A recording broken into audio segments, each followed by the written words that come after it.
어떻게 이제 해석할 수 있냐면 물어보면 바울이 단 어떤 서신에서도 인간을 두 부분으로만 얘기했지 세 부분으로 얘기한 적이 없다는 거예요. 단 어떤 곳에서도. 그렇기 때문에 바울은 결국 인간을 두 부분으로 생각했는데 이 경우에는 그들이 온전히 전체적으로 인간 존재가 전체적으로 완전히 거룩하게 되는 것을 열망했기 때문에 이런 표현을 이제 쓴 것이다. 그래서 C는 바울이 이제 딴 곳에서 인간의 구성과 관련해서 언급한 부분을 제가 거기 열거했습니다. 로마서 8장에 몸과 영, 육신과 영, 또 몸과 영, 육과 영, 육체, 또 심령, 육신, 심령, 몸 이런 식으로.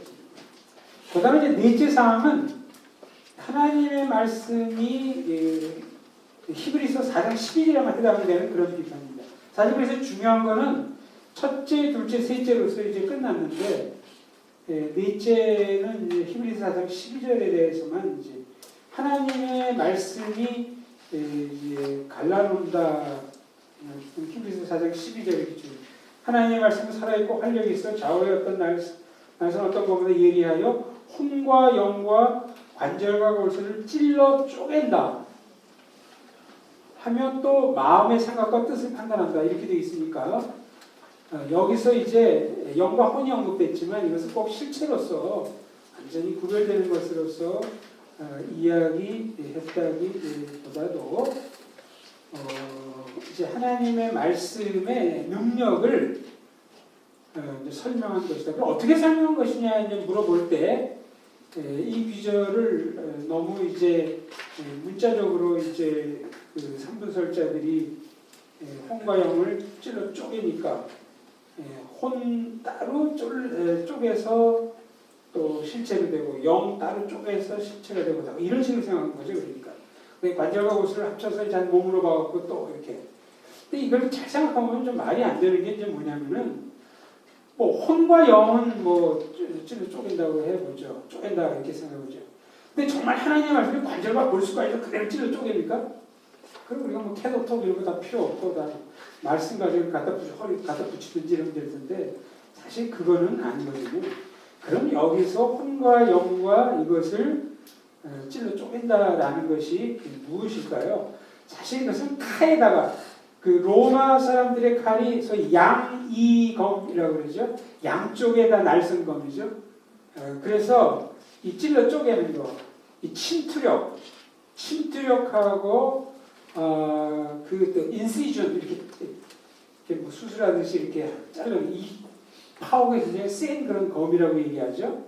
그래서 하나님의 말씀도 이제 그렇다는 거죠. 그럼 하나님의 말씀이 영과 혼을 쪼갠다는 게 뭐냐면은 사실 히브리서 4장 11절 마지막에 나와 있습니다. 또 마음의 생각과 뜻을 판단한다.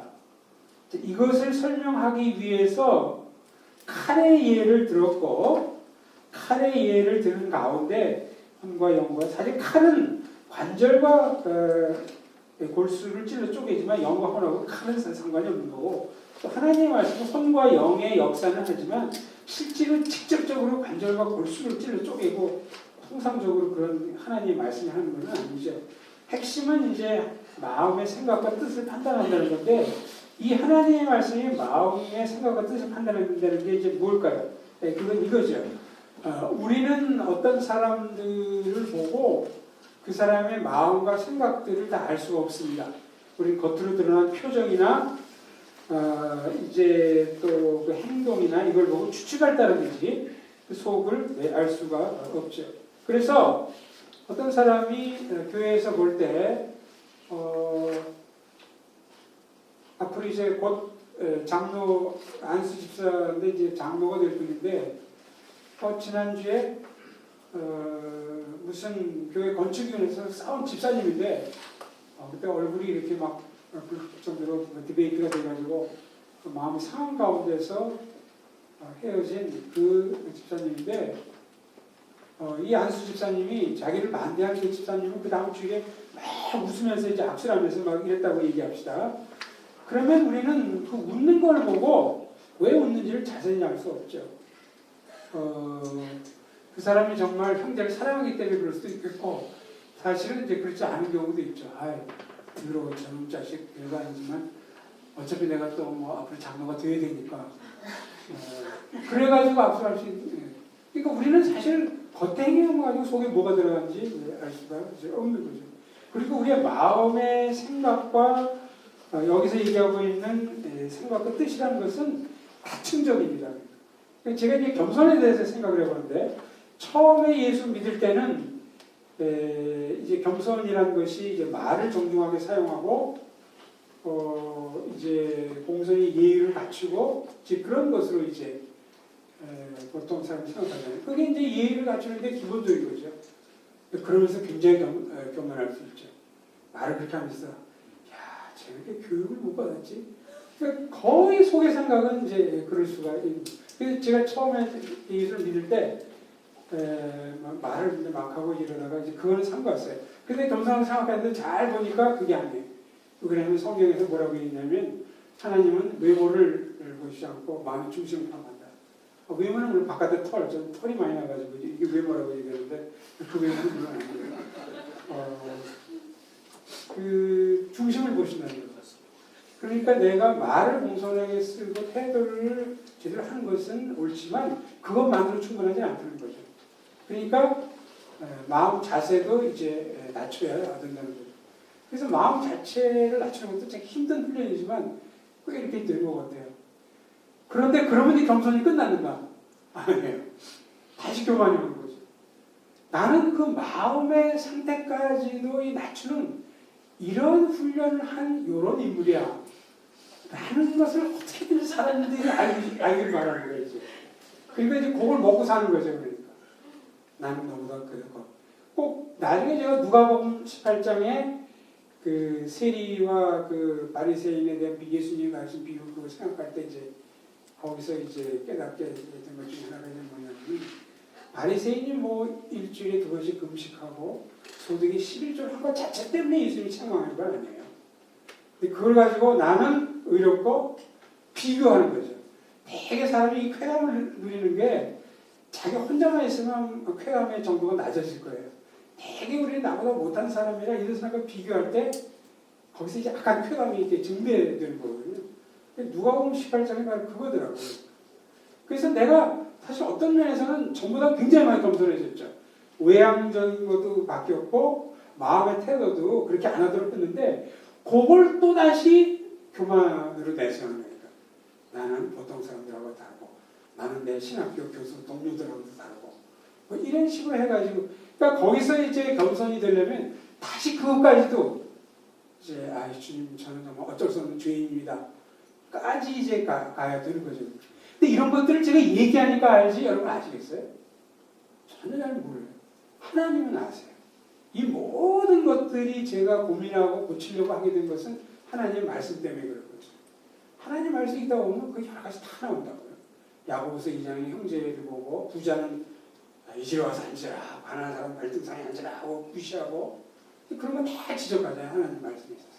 그래서 하나님의 말씀이 우리의 그 마음의 생각과 뜻을 이런 다층적인 것을 전부 해부해가지고 수술하듯이 드러낸다. 이걸 밝히고 싶은 것이지 인간의 실체가 뭐고 이걸 밝히는 게 목표가 아니에요.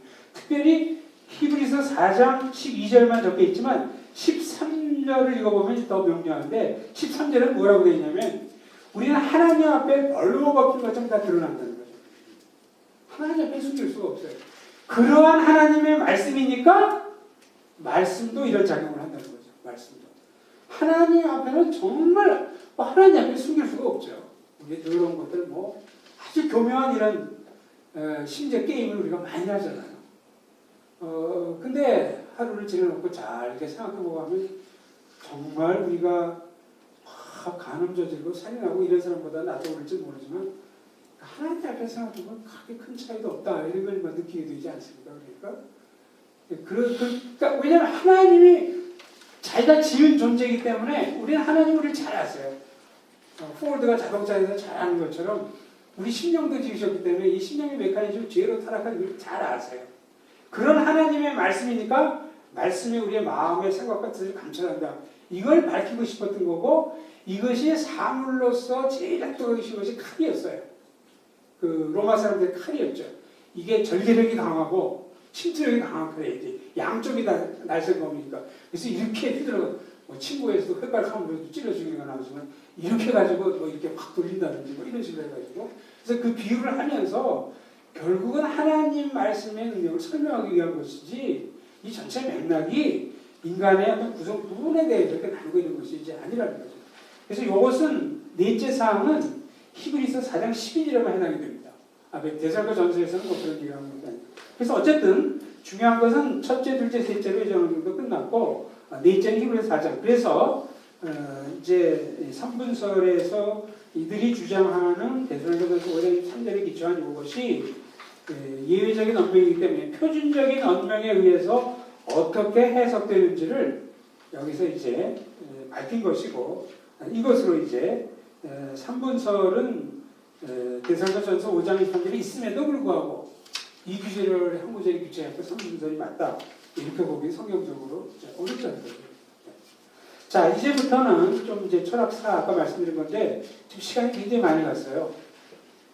그래서 제가 이제 채택하려고 하는 방식은 자세하게 설명하기 어려운 핵심적인 것만 좀 알아들으시기 힘든 것만 제가 설명을 드리고 그냥 이 제가 마인드 바디의 역사 이렇게 얘기했는데 출발 뭐 중세도 있었고 그러겠지만 그런 거는 다 제가 잘 알지도 못하고 또 그런 거 빼버리고 아주 그 봉우리에 해당되는 거 몇 가지만 이제 소개하자면 희락적인 거죠. 이걸 제가 부핵주의 그런 표현을 썼는데 대표적 주창자는 플라톤뿐이 아니고 다 희락 철학 한 사람이 다 그랬죠. 그래서 물론 희락의 이론도 인간은 몸과 혼 아니면 몸과 영을 지닌 이분적 존재이다. 요거까지는 뭐 우리하고 같다 그렇게 얘기할 수 있어요. 근데 몸과 혼 사이의 관계는 정말 성경적인 것과 성경적 이분설과 굉장히 차이가 있는 거기 이제 혼은 혼은 우월하고 몸은 아주 열등하다.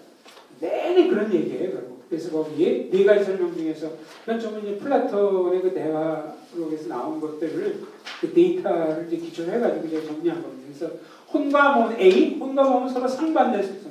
혼은 신적이고 불멸이고 지성적이고 단일하고 영속적이고 종합적이고 몸은 인적이고 필멸적이고 이런 거. 그래서 이토록 서로 다른 실체이므로 죽음 이후에 각각이 만드는 천양지판의 차이가 있다.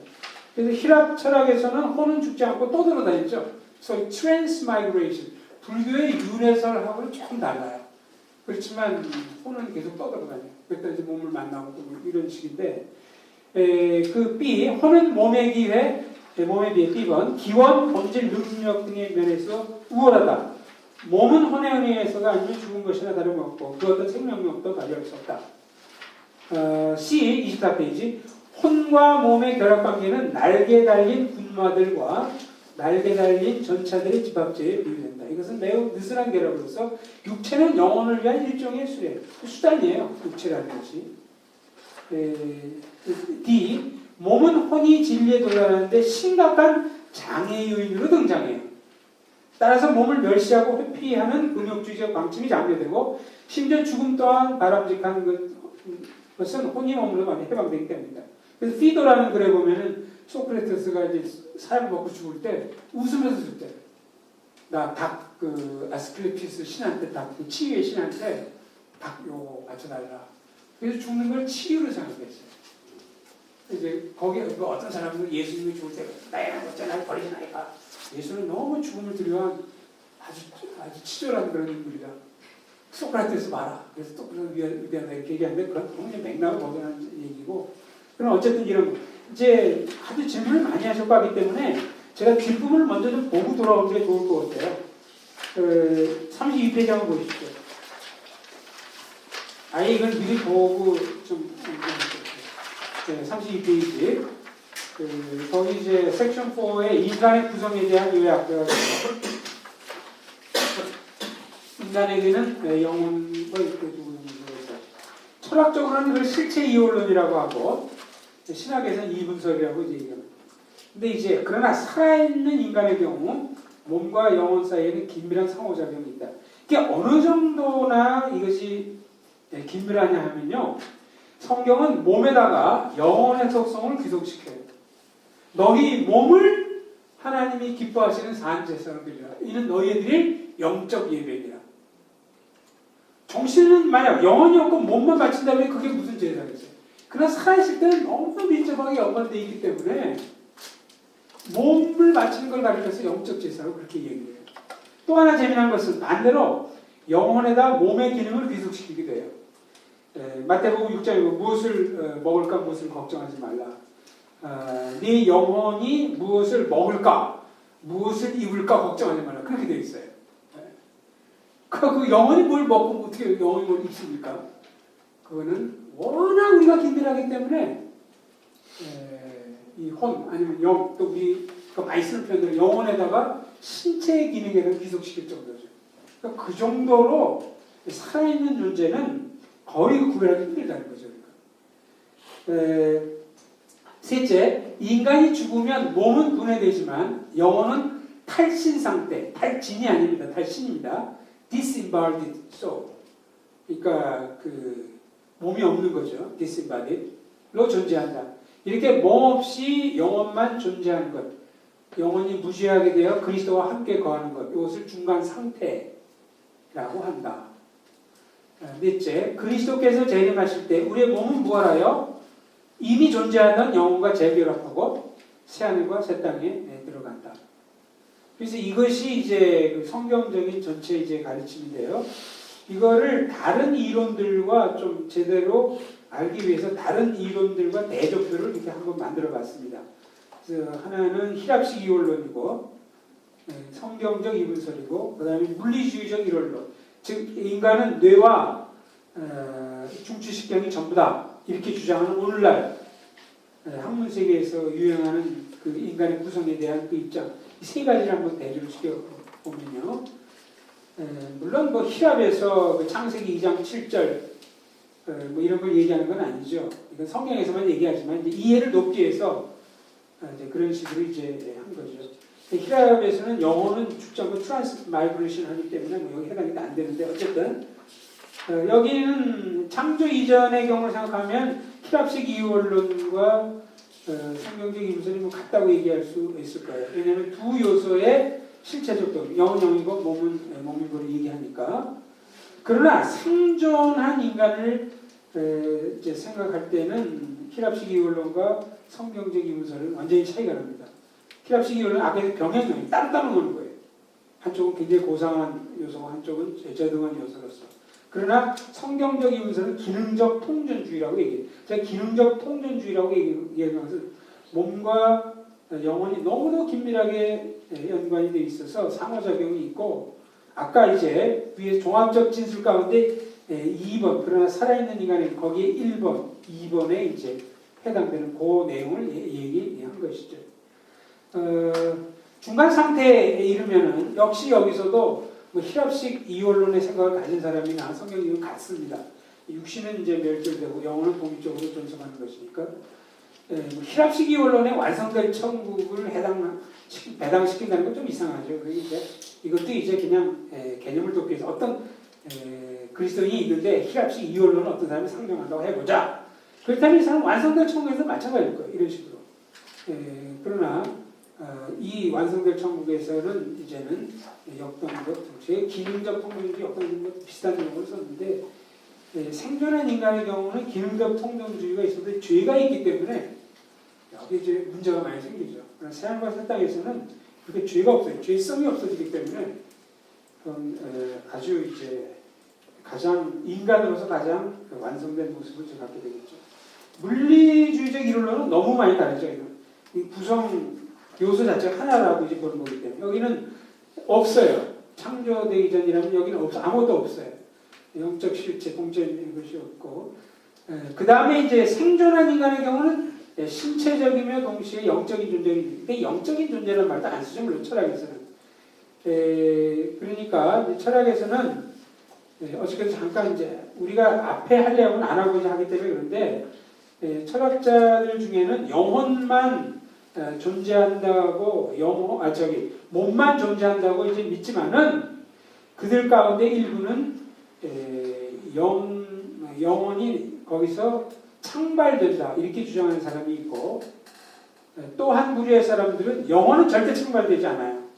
단지 정신적 그 특성들 이런 것들은 거기서 신체 뇌로부터 그것이 이제 발생이 된다.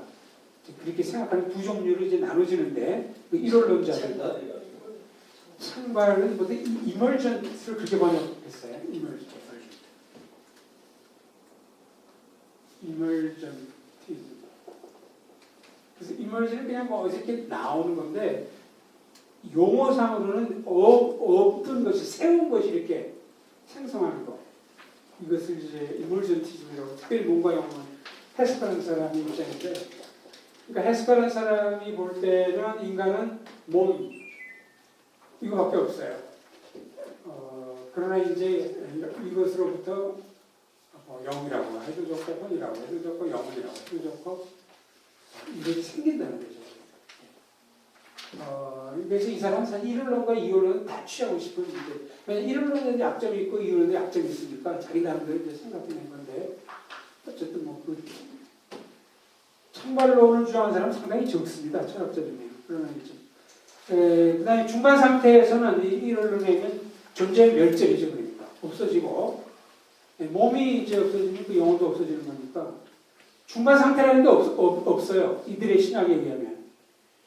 그 다음에 완성될 천국은 이제 어저께 말씀이 재창조가 이때는 다시 신체적인 동시에 영적인 존재입니다. 그래서 이제 전체적인 그 요약인데 충분히 설명을 안 하고 있는데 앞에서 자꾸 질문이 나오기 때문에 자 24페이지로 가보시죠. 자 그래서 이제 희락 철학이 이제 이런 식으로 되고 뭐 중세 때 여러 가지가 있고 이제 본격적으로 몸과 그 영혼 사이의 관계에 대한 논의는 이제 데카르트로부터 시작되는 것으로 철학자들이 얘기합니다. 제가 데카르트의 이론은 국지적 연결론이다 이런 용어를 한번 써봤는데 데카르트는 실체적 이원론의 이제 캐톨릭 신앙이고 실제적 이원론 그러니까 영혼과 마음, 영혼과 실체 이것이 완전히 서로 다른 거라는 거죠. 두 가지가 있는데 예를 들면은 영혼은 단순하다고 해요. 심플이라고 얘기해요. 그 철학에서 심플, 철학이나 신학에서 심플이라는 말은 undivided, 나누어지지 않는다. incomplex, 복합적이지 않다. 이런 뜻입니다. 그래서 영혼은 이렇게 뭐 자른다는 거 가능하지 않지만 신체는 divide 가능하죠. 늘어나죠. 연장이 되죠. extended 되죠.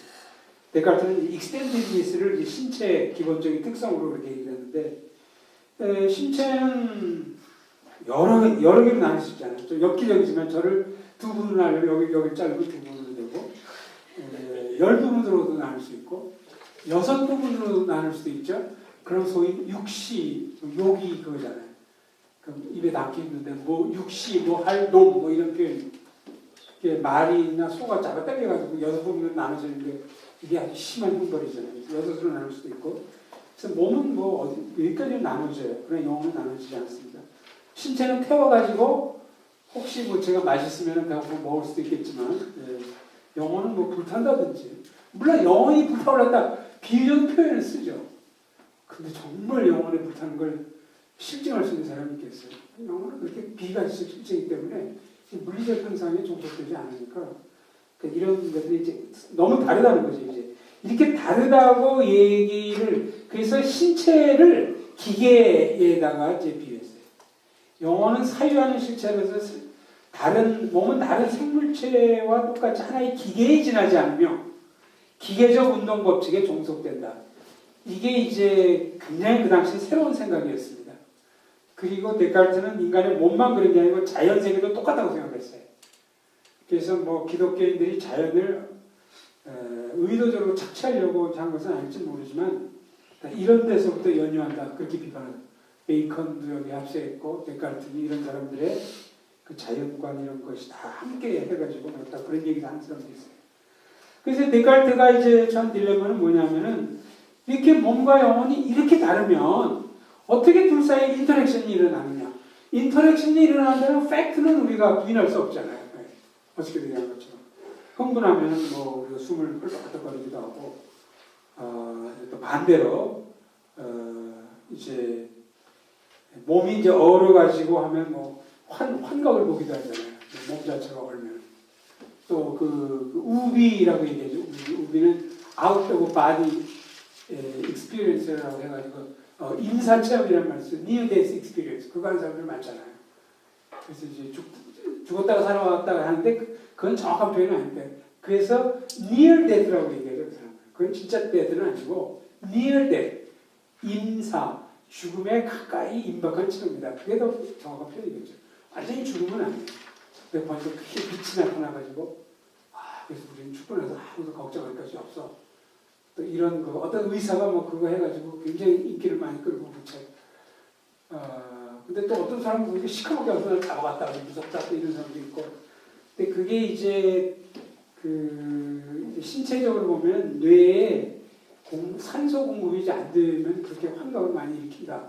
또 이렇게 좀 설명하는 사람들 뭐 여러 가지가 이제 많은데 어쨌든 신체가 그 우리의 영혼에 영향을 주고 영혼이 우리 신체에 영향을 주고 인터랙션 팩트는 있는데 이것이 메커니즘이 뭔지를 설명을 못하는 거죠. 이게 이제 딜레마였는데 거기 이제 그래서 이제 데카르트도 이 두 가지가 좀 비슷하다 그러면 인터랙션을 설명할 수 있겠는데 너무도 다르다고 얘기를 해버렸거든요. 그러니까 이제 이게 아까 그 히랍 사람 플라톤 같은 경우에 거기 나오는 표현을 보면은 나르는 마차와 수레 뭐 거기에 영과 몸에 이제 비유를 했지만 이 경우는 항해사 뭐 항해사하고 배 사이에 그거에 이제 지나지 않는다. 이렇게도 얘기를 이제 비슷하게 이제 표현을 쓴 데가 있는가 하면 그러나 실제 우리의 그 영혼과 육신 사이의 인터랙션을 보면은 항해사와 배보다는 훨씬 더 긴밀하다. 이제 그걸 이제 발견해. 그럼 이걸 어떻게 설명할 수 있냐 해서 잠정적으로 이제 데카르트가 제안한 이론이 소위 이제 송과선으로 설명합니다. 이걸 국지적 연결을 했는데 몸과 영혼이 별개의 실체임에도 불구하고 어떤 접합점을 통해 둘 사이의 상호작용이 일어난다고 주장했어요. 그 접합점이 뭐냐? 결국 그 물질에서 찾은 거죠. 뇌에 있는 송과선. 송과 이게 과자가 이게 과자가 잘못됐네요. 그러니까 집사람이 잘못 쓴 거. 이 과일할 때 과자를 써야죠.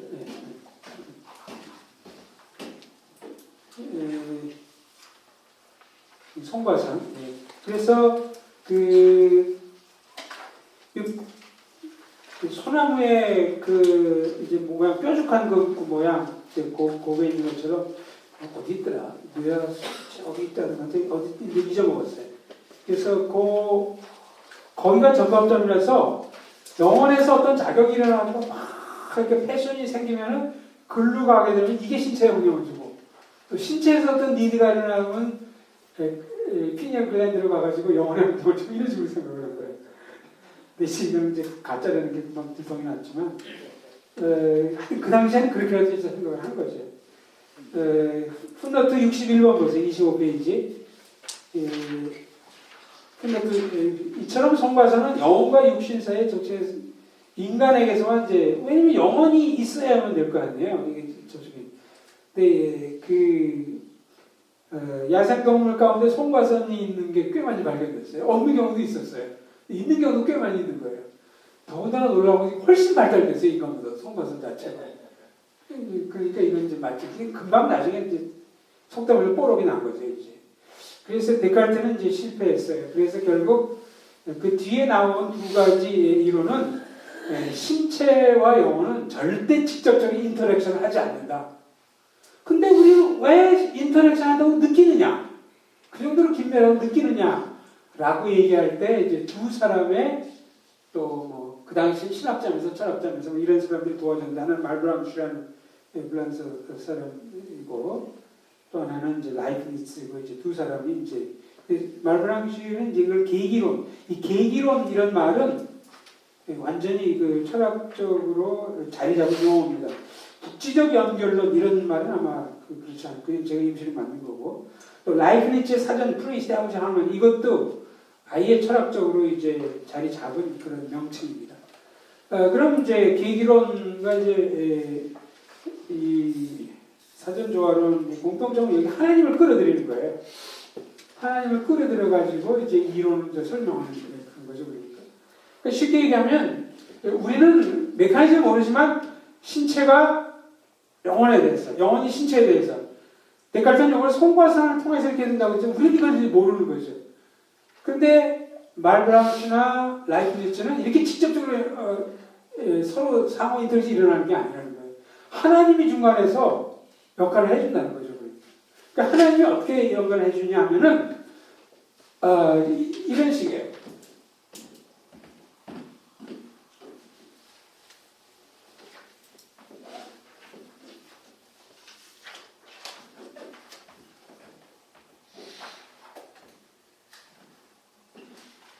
제가 이제 가려움증을 느껴요. 그래서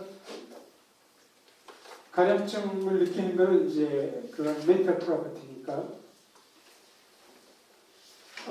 이걸 느끼면 보통 우리는 손에 가서 이렇게 걷는 이렇게 신체적인 이렇게. 그래서 데카르트 같으면 이거 손과상을 통해서 이렇게 됐다 이렇게 설명했겠죠. 근데 이건 이제 맞지 않아요. 직접 인터랙션은 이제 이쪽에서 이루어오는 것도 있고 인터랙션은 이제 거기다가 이제 하나님을 이 안에 넣어가지고 직접 인터랙션은 하나님이 이제 한다는 거죠. 그럼 하나님이 어떻게 하느냐 물어볼 때 우리가 만약 가려움증을 느끼게 되는 이런 계기가 있으면 가려움증을 느끼는 거는 그냥 이걸로 끝나는 거예요. 이 두 사이 연관이 되는 게 아니에요. 하나님이 요 계기에 합당한 신체적 작용을 일으키시는 거예요. 그러니까 인터랙션이란 말은 인과관계를 설정할 수 있다는 거거든요. 이게 원인이 돼가지고 이게 결과가 나오는데 말브랑시의 계기로는 인과관계 형성이 그게 아니에요. 이건 이것만 있고 여기서 끝나요. 하나님이 원인이에요. 하나님이 원인이 돼가지고 겉으로 볼 때는 꼭 가려움증이라는 요거 때문에 긁는 행위가 나온 것처럼 보이지만 하나님이 원인이 돼가지고 긁는 이 결과가 나옵니다. 이건 긁는 행위. 어떨 땐 또 우리의 신체적인 어떤 것이 계기가 돼가지고 이게 영혼에 영향을 안 미쳐요. 그냥 그건 거기서 끝나요. 그런데 하나님이 원인자가 돼가지고 요게 아주 합당한 그러한 정신적인 멘탈 프로퍼티를 일으킨다는 거죠.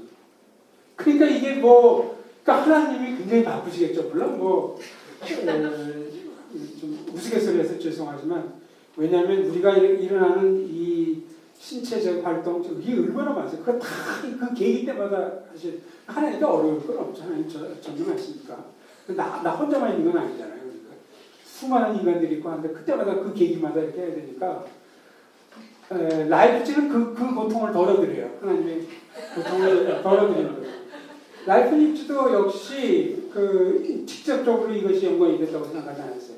그건 계기라는 말을 이제 쓰지를 않았어요. 라이프니츠 어떻게 했냐면은 하나님이 계신데 사전에 이 사전은 언제냐면 창세전에 말하잖아요. 창세전에 모든 행동들은 하나님이 원인이 이거 다 하나님이 원인이 되다 이렇게 하는 거죠.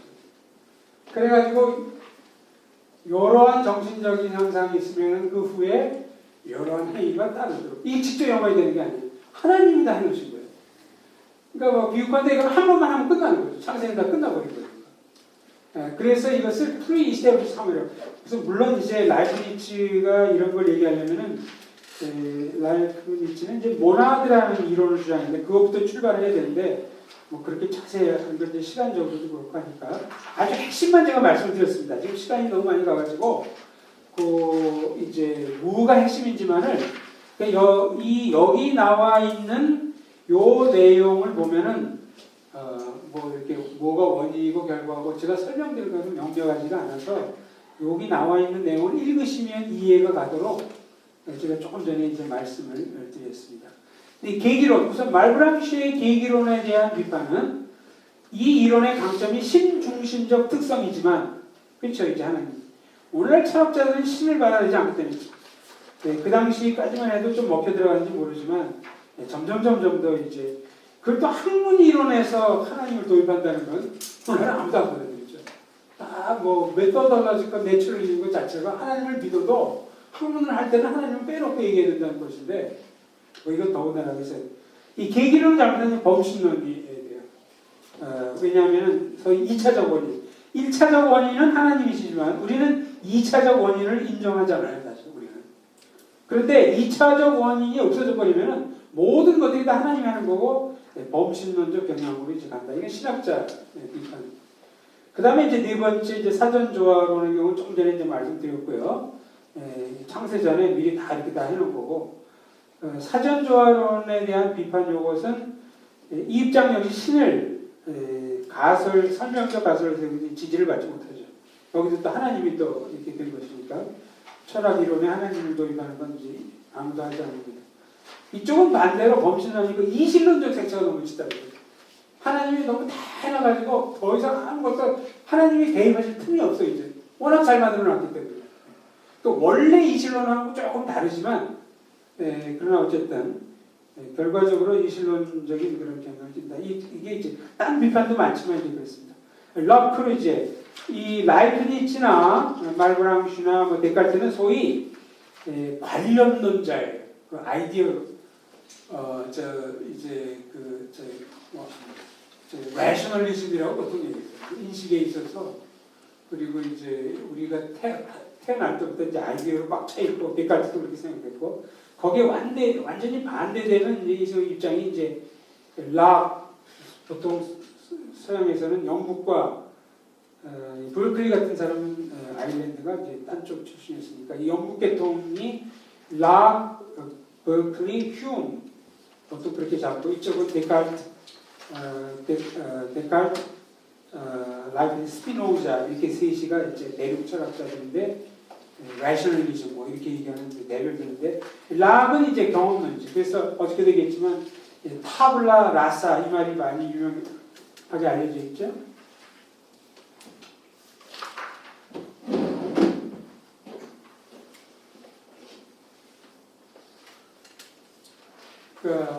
white blanket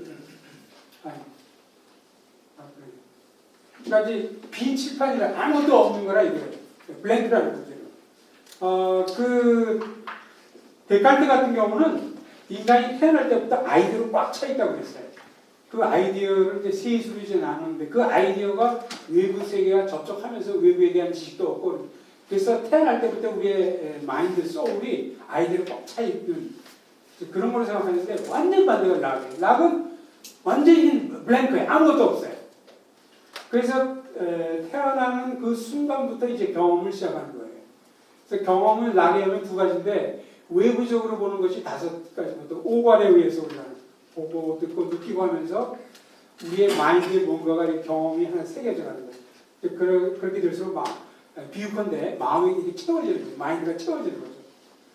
이쪽으로만 오더라도 이제 소울 마인드가 같이 사용되시면 결국 마인드란 말로 다 대체가 되는데 그거에 비하면 데카르트는 태어날 때부터 우리의 소울이나 마인드가 아이디어로 꽉 차 있어요. 그래서 완전히 이제 다른 인식으로부터 입장이죠. 그래서 락의 경우는 그래서 경험이 이제 하나는 그 외부 세계에 대한 이런 거고 또 하나 경험을 얘기하는 건 인트로스펙션입니다. 자기 내면을 들어가 이것도 경험의 일부예요.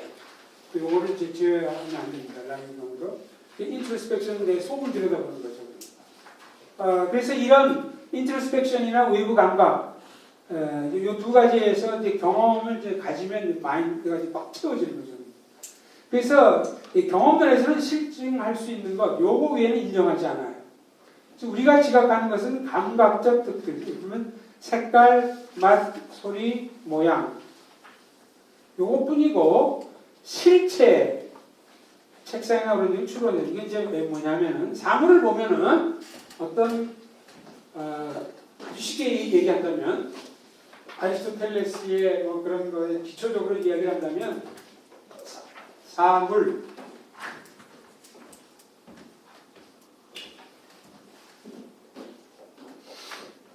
thing entity 이렇게 얘기한다면 대체로 substance와 property를 이제 대별해서 이야기를 이제 하게 되죠. 붉은 사과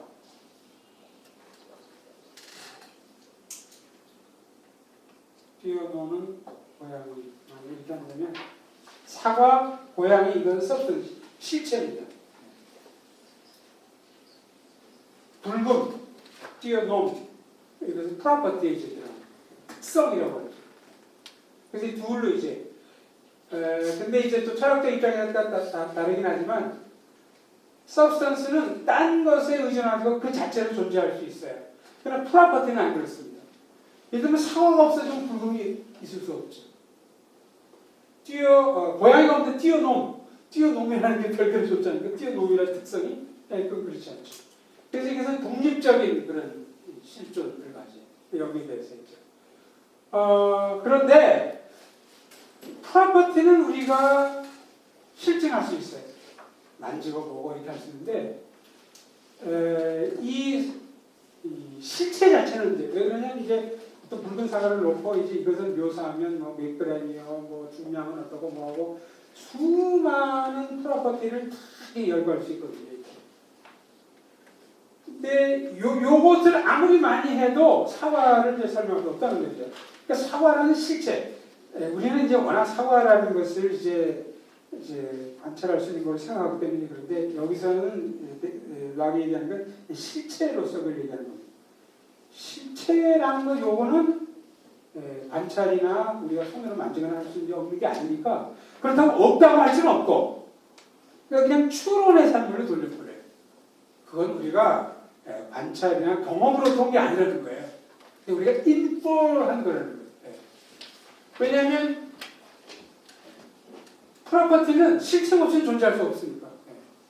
그러니까 뭐 여기 뭔가가 있는 거예요. something이라는 표현도 써야죠. 무언가 something. 이제 거기에 이 프로퍼티가 다 이렇게 뭐 in here 한다든지 그런 말을 이제 쓰는데 이게 이제 경험론으로 가면서 그렇게 이제 그러니까 영혼도 마찬가지예요. 영혼이 이제 갖고 있는 프로퍼티는 이제 추론하는 뭐 송행교 이렇게 한다는데 송행교에 이제 그러니까 영혼 뭐 우리가 이런 마인드 뭐 이런 거겠죠. 그래서 뭐 추론이라든가 뭐 공상한다든가 슬픔을 느낀다든가 이런 건 전부 이제 멘탈 프로퍼티잖아요. 이 멘탈 프로퍼티도 실체, 우리는 여기서 이제 이때 또 셀프란 말이 또 등장하거든요. 이게 점점 복잡해지는데 마인드, 셀프 뭐 이런 말들. 그래서 이때의 휴먼 서브스턴스를 가리켜서 보통 셀프란 말을 많이 쓰거든요. 그런데 이러한 것들은 셀프가 없이는 멘탈 프로퍼티가 존재할 수 없죠. 아까 사과가 없이 붉음이 존재할 수 없는 것처럼. 그러나 셀프 자체는 실질적으로 찾아볼 수가 없어요. 어디서 셀프를 찾겠어요. 그러니까 이게 추론의 산물이에요. 그러니까 경험. 그러니까 이게 추론의 산물이라는 건 그만큼 확실하지가 않다는 거예요. 이런 식으로 서서히 사상이 이제 바뀌어가기 이제 시작하는 건데, 그래서 결국 우리가 경험적으로 아는 건 느낌, 관념, 상태, 정신적인 특질, 요것만을 우리가 갖고 있어요. 요것만을 갖고 있고, 셀프를 안 하면은 붕 떠 있는 거니까, 붉은만 있을 수는 없으니까, 뛰어넘만 있을 수는 없으니까, 어떤 걸 느낌만 있고, 슬픔만 있고, 이게 사실 슬픔은 누구의 슬픔이지, 그냥 슬픔이 공중에 떠다니는 건 아니지. 누구누구의 슬픔. 근데 이 누구누구라는 걸 실증할 수가 없으니까 그냥 추론의 삶을 돌려버려요. 이거를 끝까지 끌고 간 사람이 휴메예요. 휴는 뭐 기적도 부인하고 하나님의 존재, 그 유신론증에서 다 부인했거든요. 과거에는 유신론증이 굉장히 이제 존재론증도 그렇고 우주론증도 힘을 많이 발휘했는데 크게 이게 타격을 준 사람이 휴메하고 칸트가 이제 영향을 줘가지고 그 다음에 유신론증이 많이 줄어들었다가 이제 그 오늘날에는 이제 유신론증 중에 그 텔레올로지컬 아르구멘트, 목적론증 논증에도 거의 디자인됐다. 요즘 지적 설계가 이제 그래서 이쪽으로 또 요즘 많이 발전이 되고 이제 또 딴 면으로 이 우주와 관련해서도 요즘 그 유신론들이 굉장히 발달했어요. 그래서 이제 우주의 초기 상태에 그 작은 그 변수가 하나만 달랐더라도 이 우주가 존재하지 않았을 것이다. 또 이걸 좀 좁혀놓고 보면 이 지구의 생명체가 존재하려고 그러면 많은 변수가 있는데 이게 초기 조건이 요만큼만 달랐더라도 우리 생명이 존재하지 않았을 것이다. 그러니까 이거 함부로 될 수 있는 게 아니냐. 이게 우연히 된 것이 아니고 퍼포스가 있어야 된 것이다. 그러나 이제 뭐 무신론자들은 그냥 엔트로피 프린시퍼 뭐 어쩌다 그렇게 돼. 없어지니까 다 없어졌을 거고 우연히 남은 걸 가지고 네가 그렇게 얘기하는 거지. 그러니까 같은 걸 놓고도 이제 보는 시각이 완전히 달라요. 무신론자들하고 지금 유신론자는. 그래서 유신론자는 예전하고 굉장히 많이 바뀌었어요. 그렇긴 하지만 그래도 이제 60년대에 그 안셈이 11세기, 12세기에 발전시킨 존재로서 논증을 다시 부활시킨 사람이 그것도 프란틴가였어요. 그래갖고 이제 그 당시에 또 상당히 또 새로 이제 부활시켰고 이제 그거는 이제 그 나름대로 이제 또 그렇게 됐고 오늘 이제 이렇게 됐는데 휴음하고 이제 칸트가 타전하셨고 휴음이 이제 회의론의 이제 뭐 원조격으로 돼 있는데 할머니는 아니지만 원조예요. 그래서 휴음은 막 반기독교적인 나쁜 놈으로 이렇게 생각하는데 휴음은 특별히 기독교에서 반대하고 싶은 것이 아니고 그 사람은 인과론도 부인했거든요. 모든 걸 다 부인. 그러니까 자기 경험을 할 수 없는 거는 다 배척해버리는 거죠. 그래서 거기 이제 한 것처럼 외부 세계 신 기적 인과론 거기다 그러니까 셀프 자 영혼 이것도 다 부인해버리는 거죠. 그래서 뭐라고 얘기했냐면 세 번째 이게 유명한 말입니다. 마찬가지 영혼의 존재 생명이 그거지. 영혼은 관찰하면 기껏해야 상이한 지각들의 다발이 지나는 영혼이 뭐냐? nothing but 어쨌든 nothing but true 그게 여기서 생각됩니다. 영혼이 실제로 존재하는 게 아니에요. 영혼은 a bundle or collection of different perception 그냥 공상, 슬픔 이런 프로퍼티를 이렇게 묶어놓은 거 이거일 따름이지 또 별도로 존재하는 이것의 주인이 존재하지 않는 거예요. 그러니까 이제 휴메에 대해서 이제 반대하는 철학자들은 그럼 이런 느낌이라든가 이런 것들이 주인이 없이 동성에게 부여할 수 있느냐? 그건 말이 되지 않지 않느냐? 그럴 때 이제 뭐 휴me 쪽에서 또 할 말이 없는 거지. 그러니까 뭐 기껏해야 그렇다면 뭐 럭 정도로 추론만 하고 그러나 이것이 철학 이론이라든지 지식이라든지 이런 말을 쓰지 말라. 마음의 습관이지. 인과론에 대해서 이제 그렇게 얘기했어요. 그러니까 이제 이거를 아는 이제 rationalism과 그 경험론을 종합한 사람이 이제 칸트죠.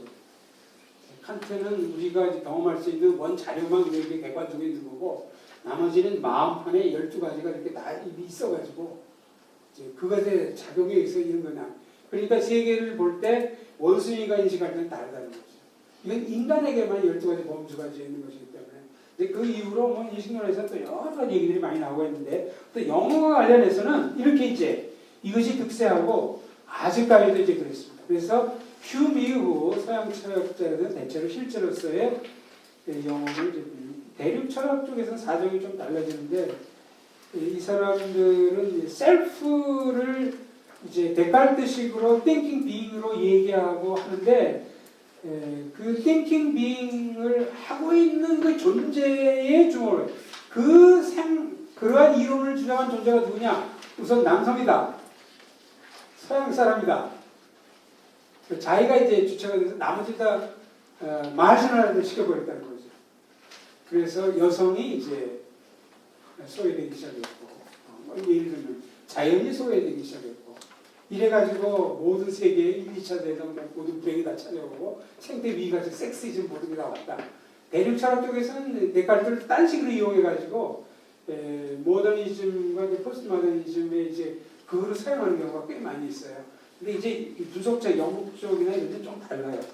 그래서 이제 어쨌든 양쪽이 다 좀 비슷한 거는 영혼의 존재를 이제 그래서 이 영혼의 존재를 인정하는 사람이 상당히 드뭅니다. 아주 드물게 파퍼가 영혼의 존재를 인정했어요. 파퍼가 칼 파퍼 사람이 인정했고 에클레스라고 노벨상 받은 사람입니다. 그 사람이 이제 실체로서의 이론을 주장하고 철학에서는 이것이 마이너리티 견해입니다. 실체론적 이론을 주장하는 사람은 굉장히 적어요. 게다가 이제 기독교인이 아니면 더 적고 기독교인 중에는 이제 어떻게든지 이걸 이제 실체론적 성경을 이제 특히 보수적인 사람들은 성경을 믿기 때문에 그렇게 되는데 이제 뇌 생리학이 이제 발전되면서 전에는 몰랐는데 뇌로 다 설명이 되는 거예요. 그러니까 어디를 누르면은 막 성령 충만한 느낌 같은 것도 생기는 거 같고. 그래서 이거는 이제 좀 과장이지만 이제 어느 부분을 누르면 뭐가 된다 이런 것들이 이제 앞으로 발전된다 할 것이다. 저는 뭐 뇌 생리학자가 아니어서는 모르겠지만 그거는 아마 너무도 섣부르고 너무도 교만하고 너무도 앞서간 게 아닐 거예요. 그게 그렇지 않을 거예요. 지금 굉장히 새로 발견되는 게 많기 때문에. 그러나 하여튼 뇌 생리학이 발전하면 할수록 철학자는 이쪽으로 갔어요. 그 다음에 이제 이 진화론이 이제 많이 수용하게 되니까 결국 뇌가 진화해가지고 정신적 프로퍼티가 나타났다. 이렇게 설명하면 쉽거든요, 이제. 그래서 더군다나 이제 영혼을 또 배척해버리는 거죠. 또 이제 이 경험론이, 이제 영국에서 발전됐다고 이제 하고, 대륙에서 뭐 이런 것이 쭉 발전됐는데, 과학의 분야나 실증 학문의 경우는 아직도 경험론이 대세죠. 사실 경험론의 기본적인 건 우리가 배제할 수는 없죠. 그렇기 때문에 이제. 그래서 오늘날 성행하는 것은 물리주의적 환원주의입니다. 리덕션주의. 그래서 환원주의는 결국 가장 낮은 단위로 축소해가지고 설명하는 것이다. 그렇게 얘기했잖아요. 그러니까 인간의 영혼과 마음이 없다. 이런 사람도 있고, 있다면 그것은 뇌와 동일하다. 뇌가 곧 영혼이다. 뇌와 중추신경 아니면 뇌와 중추신경의 정신적 특징을 생성한다. 그러니까 풋노트 7 뇌와 동일하다 보면 좀 더 레디컬한 견해죠. 이걸 아이덴티티 띠어리라고 얘기하는데 이제 그거까지는 안 가고 영혼이라는 걸 인정하지 않으면서 그냥 정신적 특질들만을 생긴 것을 인정하는 요 견해를 에피피나미널리즘이라고 풋노트 71번에 합니다. 에피피나미널리즘은 이머전티즘하고 또 혼동하는 분이 있는데 아까 이거하고 달라요. 에피피나미널리즘은 뇌로부터 정신적인 특질들만 여기 나타난다는 거예요. 이머전티즘은 몸으로부터 영혼이 나온다는 거예요. 그러니까 이 두 가지가 다를 때 또 혼동하는 분들이 있는데 그 안으로 들어가면 뭐 복잡하지만 어쨌든 그래서 인간의 모든 정신 활동은 뇌파 가시 지금 몇 시죠? 지금 뭐 시간이 많이 걸리는데 지금 어쨌든 벌써 끝났을 시간인데 이렇게 하죠. 27페이지 꼭대기까지만 하고 쉬겠습니다.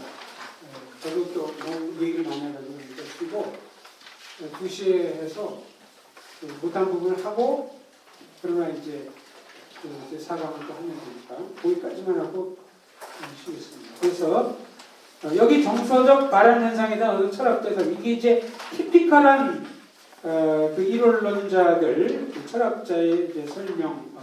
그래서 테일러라는 사람의 글을 제가 이제 리처드 테일러라는 사람의 글을 인용했는데 정신에 의한 사고행위 때문에 손이 땀이 난다고 하는 것은 실제 일어난 바 진실에는 전혀 미치지 못하는 것으로 상황을 나타내십니다. 그러니까 이제 뭐 정신이 있어가지고 이런 땀이 난다. 그렇게 할 필요는 없다는 거죠. 우리 모두가 알듯이 땀은 피부에 있는 크고 작은 선들의 분비고 이 선들이 땀을 분비하는 것은 정신이 그들 위해 그러니까 내가 긴장했기 때문에 이 정신작용 때문에 땀이 나는 것이 아니라는 거죠.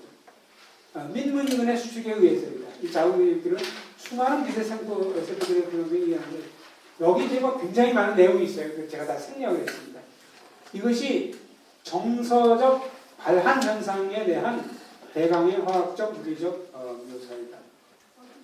그래서 이 우리의 정서가 신체에 영향을 줘가지고 말하는 현상이 나는 게 아니고 화학적 이게 아니라 다 설명합니다. 그러나 이제 여기서 중요한 점은 뭐냐면 이러한 현상을 최선의 방식으로 기술하기 위해서 어느 단계에서건 정신적 혹은 비물적 실체, 그러니까 영혼이죠. 및 반응을 끌어들일 필요가 없다는 것이다. 예를 들어 신경세포 속으로 나트륨 이론을 방사하는 이유가 그 결과 절과 흐르는 일이 어떻게 일어나는지를 비록 완전히 이해하지 못한다. 여기서 완전히 이해하지 못한다는 건 영혼과 신체 관계 때문에 이해하지 못한다는 말이에요. 현재 과거로서 이해하지 못한다는 말이에요. 이들은 이제 앞으로 이해하게 될 것이라고 얘기하는 거예요. 더 미세한 그 메커니즘을 이해하게 될 거라고 하는데 현재는 못하지만 이런 일에 대한 이해가 그렇다고 해서 이해를 못한다고 해서 비분리적이거나 정신적인 사건을 창조함으로써 형성되는 건 아무 영향을 하지 않을 것이며 좀 우리는 생각하는데 아무도 생각하지 않는데 이러한 비율적 사건이 상기한 이혼의 방사를 야기하든지 촉진하든지 혹은 방해하리라고는 성경을 쓰는 것이다. 그래서 이건 이제 그 앞에 여러 가지 논증을 물론 했어요. 이혼론이 했다고 하지 않다는 논증을 하고 이제 결과적으로 이런 말을 하는 것이긴 하지만 이게 이제 보통 그 철학자들 그 사람들의 이제 오늘날 이제 견해입니다. 여기 대해서 이제 27페이지부터는 이제 좀 주로 이제 철학적인 논의에 있어 이론론과 이혼론의 싸움이죠. 아까 성경 기독교 내에서 이혼론과 이분설과 삼분설이 있다면 여기 대해서 있는데 일단 좀 기도하고 마치고 또 이제 점심 먹고 나서 좀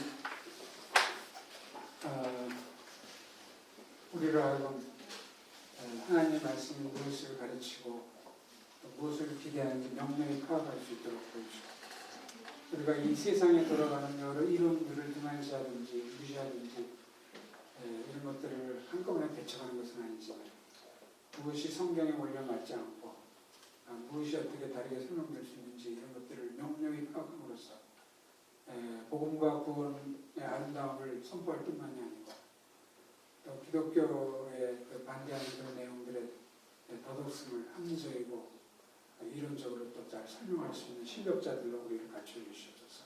예수 그리스도 이름으로 간절히 기도합니다.